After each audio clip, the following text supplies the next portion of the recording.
समस्त मिथिलावासी के गोर लगे छी। आइ एगोट पुरान झूमर लकेलहुँ हम। आशा करै छी नीक लागत। अहाँ सब चैनल के सब्सक्राइब करब, जे नहीं केने छी से करब। ओना अहाँ सब कऽ दै छियै, लाइक कमेंट सेहो करब, सुझाव देब तऽ हम सब सुधार करब। और सुनै छी।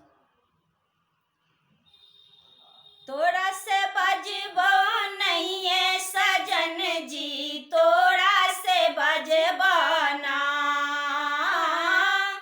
तोरा से बजबो नहीं सजन जी, तोरा से बजबो ना। कि हमरा झुमका लेल तरसौला सजन जी, तोरा से बजबो ना। कि हमरा झुमका लेल चौला सजन जी, तोरा से बजबो ना। कोठा बनौला नहीं सजन जी, अटारी बनौला ना। कोठा बनौला नहीं सजन जी, अटारी बनौला ना।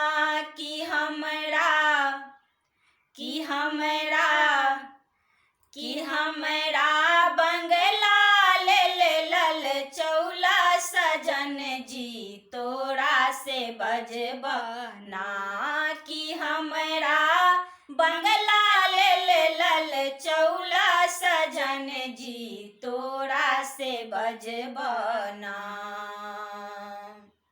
बाड़ी लगौला नहीं सजन जी, झाड़ी लगौला ना। बाड़ी लगौला नहीं सजन जी, झाड़ी लगौला ना।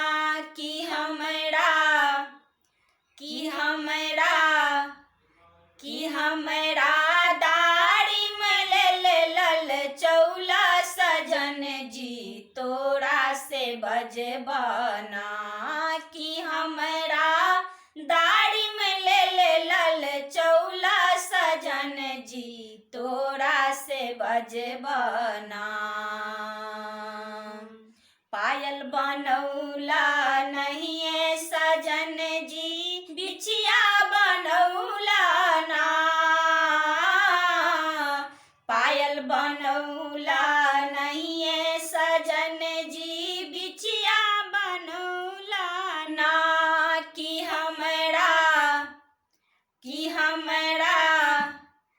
कि हमरा टीका लेल चौला सजन जी, तोरा से बजबो ना। कि हमरा टीका लेल चौला सजन जी, तोरा से बजबो ना।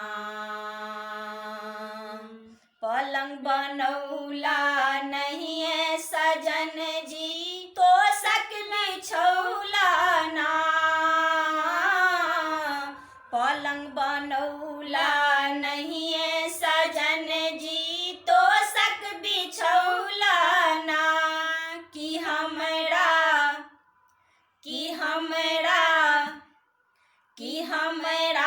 तकिया लेल चौला सजन जी, तोरा से बजबो ना।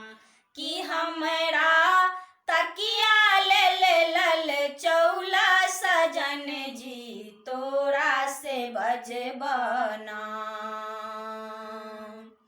तोरा से बजबो नहीं सजन जी, तोरा से बजबो ना। तोरा से बजबो नहीं सजन जी, तोरा से बजबो ना। कि